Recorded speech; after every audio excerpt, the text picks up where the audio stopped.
ದೇವ್ರೆ, ನಾನು ಏನು ಕೇಳ್ಕೊಂಡಿದ್ನೋ ಅದಕ್ಕಿಂತ ಜಾಸ್ತಿನೇ ಕೊಟ್ಟೆ. ಒಳ್ಳೆ ಜೀವನ ಕೊಟ್ಟೆ, ಒಳ್ಳೆ ಜನರನ್ನು ಕೊಟ್ಟೆ, ನಾನು ಕನಸಲ್ಲೂ ಅಂದ್ಕೊಳ್ದೇ ಇರೋ ಅಷ್ಟು ಖುಷಿ ಕೊಟ್ಟೆ. ಮುತ್ತನಂಥ ಮಕ್ಕಳು ಬೇಕು ಅಂತ ಕೇಳಿದೆ, 2 ವಜ್ರಗಳನ್ನು ಕೊಟ್ಟೆ. ಪುಟ್ಟು ಮನೆ ಕೇಳಿದೆ, ನೀನು ಅರಮನೆನೇ ಕೊಟ್ಟೆ.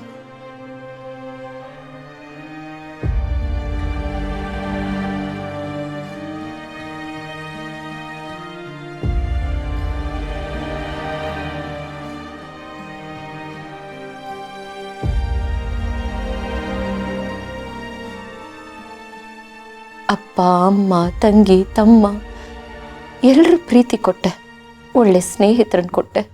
ನಾನು ಏನೇ ಕೇಳಿದ್ರೂ ಯಾವುದಕ್ಕೂ ಇಲ್ಲ ಅಂತ ಅನ್ನಲಿಲ್ಲ ನೀನು. ನನ್ನ ಜೀವನದಲ್ಲಿ ಎಷ್ಟೇ ಕಷ್ಟ ಬಂದಿದ್ರು ಕೊನೆಗೆ ಯಾವತ್ತೋ ಒಂದಿನ ಏನೇ ಇದ್ರೂ ಅದು ಸರಿ ಹೋಗುತ್ತೆ ಅನ್ನೋ ನಂಬಿಕೆಯನ್ನು ಕೊಟ್ಟೆ. ಒಡೆದು ಹೋಗಿದ್ದ ಸಂಬಂಧ ಮತ್ತೆ ಸರಿ ಹೋಯ್ತು. ದೂರ ಆದ ಮನಸ್ಸುಗಳನ್ನು ಮತ್ತೆ ಒಂದು ಮಾಡಿದೆ. ನಮ್ಮ ಮನೆಯಲ್ಲಿ ಮತ್ತೆ ನಗು, ಖುಷಿ, ಸಂತೋಷ ಬರೋ ಹಾಗೆ ಮಾಡಿದೆ. ಆದರೆ ಈಗ ಭಯ ಆಗ್ತಿದೆ ದೇವ್ರೆ. ಇಷ್ಟೆಲ್ಲ ಕೊಟ್ಟೆ, ಈಗೆಲ್ಲಾನು ನನ್ನಿಂದ ನಿಧಾನವಾಗಿ ದೂರ ಮಾಡ್ತಿದ್ದೀಯಾ ಅಂತ ಅನ್ನಿಸ್ತಿದೆ.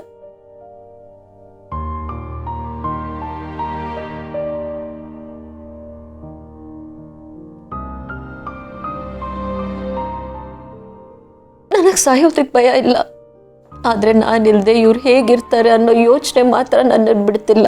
ನಾನಿಲ್ಲ ಅನ್ನೋದಕ್ಕಿಂತ ನನ್ನ ಜಾಗ ಖಾಲಿ ಆಗೋದು, ಇವ್ರಿಗೆ ಎಷ್ಟು ನೋವು ತರ್ಬೋದು ಅನ್ನೋದು ಯೋಚಿಸಿದ್ರೆ ಉಸಿರು ಕಟ್ದಂಗೆ ಆಗುತ್ತೆ. ದೇವ್ರೆ, ಇಲ್ಲಿ ನಮ್ದು ಅಂತ ಏನು ಇಲ್ಲ, ನನಗೆ ಗೊತ್ತು. ಎಲ್ಲ ನೀನೇ ಕೊಟ್ಟಿದ್ದು. ನೀನು ಕೊಟ್ಟಿದ್ದನ್ನ ವಾಪಸ್ ತಗೊಳ್ಳೋ ಹಕ್ಕು ನಿನಗಿದೆ. ಆದರೆ ಈ ರೀತಿನ ಯಾಕೆ ನನ್ನಿಂದ ಎಲ್ಲಾನು ಕಿತ್ಕೊತಿದೀಯ? ನನ್ನನ್ನು ಕಳ್ಕೊಂಡು ಇವ್ರು ಹೇಗೆ ಬದುಕ್ತಾರೆ ಅನ್ನೋ ಯೋಚನೆ ನನ್ನನ್ನು ಸಾಯಿಸ್ತಿದೆ. ಆಗ್ತಿಲ್ಲ ನನ್ನ ಕೈಯಲ್ಲಿ. ಗೌತಮ್ ಅವರು ತುಂಬಾ ಸ್ಟ್ರಾಂಗ್ ಅಂತ ಎಲ್ರಿಗೂ ಕಾಣಿಸುತ್ತೆ, ಆದರೆ ಇವ್ರ ಮನಸ್ಸು ಎಷ್ಟು ಸಾಫ್ಟ್ ಅಂತ ನನಗಷ್ಟೇ ಗೊತ್ತು. ಹೊರಗಡೆ ಎಲ್ಲಾನು ನಿಭಾಯಿಸ್ತಾರೆ, ಆದರೆ ತಮ್ಮವ್ರು ದೂರ ಆದ್ರೆ ಒಳಗೊಳಗೆ ಕುಗ್ಗೋಗ್ತಾರೆ, ತುಂಬಾನೇ ನೋವು ತಿಂತಾರೆ. ಅದರಲ್ಲೂ ನಾನು ದೇವ್ರೆ, ನನ್ಗೊಂದೇ ಒಂದು ಆಸೆ ಇತ್ತು, ಏನೇ ಆದರೂ ನಿಮ್ಮ ಜೊತೆ ಇಡೀ ಲೈಫ್ ಇರಬೇಕು ಅಂತ. ವಯಸ್ಸಾಗೋರ್ಗೂ ನಿಮ್ಮ ಜೊತೆ ಮಾತಾಡ್ತಾ, ಕಾಫಿ ಕುಡಿತಾ, ನಗ್ನಗ್ತಾ ಇರಬೇಕು ಅಂತ. ಮಕ್ಕಳನ್ನ ಬೆಳೀತಾ ನೋಡ್ಬೇಕಿತ್ತು, ಹೀಗೆ ಇದ್ ಬಿಡಬೇಕು ಅಂತ. ಇಷ್ಟೇ ನನ್ನ ಆಸೆ ಇತ್ತಿತ್ತು.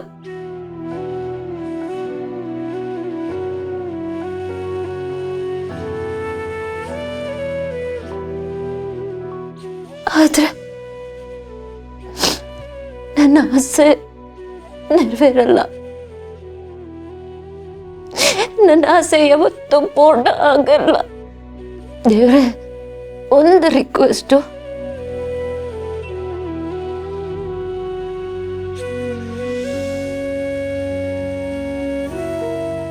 ನನ್ನ ದಿನಗಳು ಎಷ್ಟು ಅಂತ ನೀನು ತೀರ್ಮಾನ ಮಾಡ್ಕೊಂಡಿದ್ಯಾ ಸರಿ, ಆದರೆ ಗೌತಮ್ ಅವರು ನನ್ನನ್ನು ನೆನೆಸ್ಕೊಂಡು ಕೊರಕೋ ಸ್ಥಿತಿ ಮಾತ್ರ ಬರಬಾರ್ದು. ಪ್ಲೀಸ್, ನನ್ನ ನೋವಿಗಿಂತ ಅವ್ರ ಕಣ್ಣೀರು ನನಗೆ ಜಾಸ್ತಿ ಭಯ ಕೊಡ್ತಿರೋದು.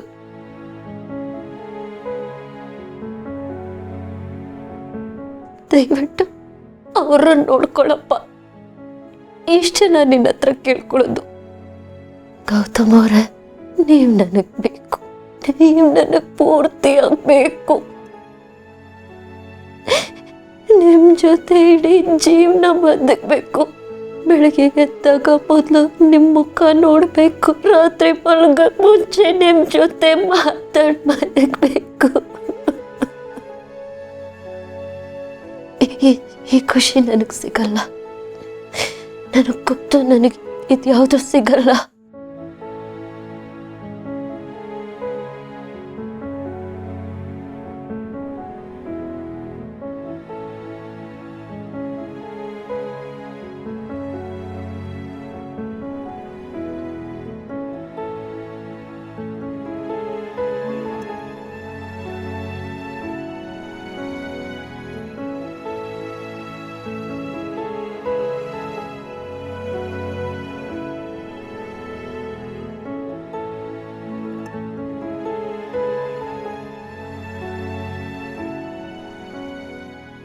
ನಾನಿಲ್ಲದೆ ಇರೋದು ನಿಮಗೆ ತುಂಬ ಕಷ್ಟ ಆಗತ್ತೆ.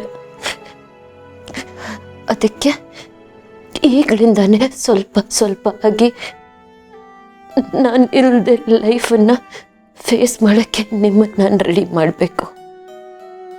ಅದು ನನಗೆ ಎಷ್ಟೇ ನೋವು ಕೊಟ್ಟರು ಮಾಡಲೇಬೇಕು. ನನ್ನ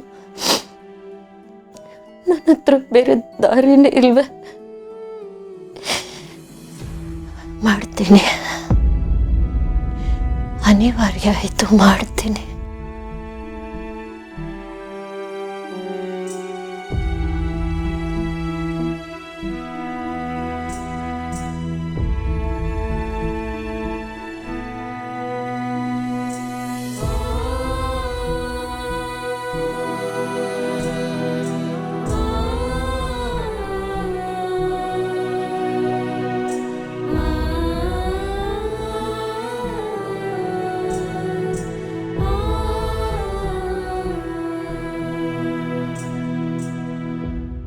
ಗೌತಮ್ ಅವ್ರೆ, ಮುಂದಿನ ಜನ್ಮ ಅಂತ ಒಂದಿದ್ರೆ ಮತ್ತೆ ನೀವೇ ಬೇಕು. ಮತ್ತೆ ಇದೇ ಮನೆ ಬೇಕು, ಇದೇ ಕುಟುಂಬ ಬೇಕು. ಆದ್ರೆ ಆಗ ಮಾತ್ರ ನಮ್ಮಿಬ್ಬರನ್ನ ಯಾರು ಬೇರೆ ಮಾಡಬಾರ್ದು. ಜನ್ಮ ಪೂರ್ತಿ ನಿಮ್ ಜೊತೆಲೇ ಇರಬೇಕು.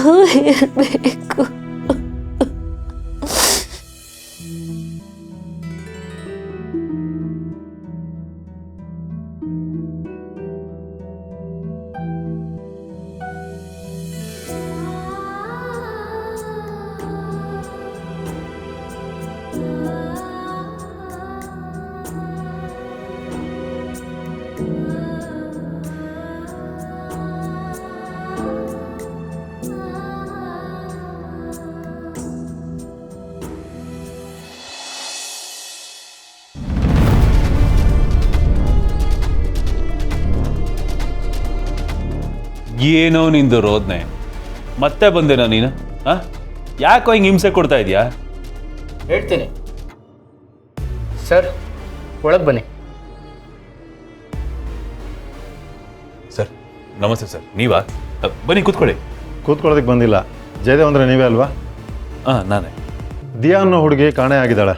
ಅದಕ್ಕೆ ಕಾರಣ ನೀವೇ ಅಂತ ಇವರು ನಿಮ್ಮ ಮೇಲೆ ಕಂಪ್ಲೇಂಟ್ ಕೊಟ್ಟಿದ್ದಾರೆ.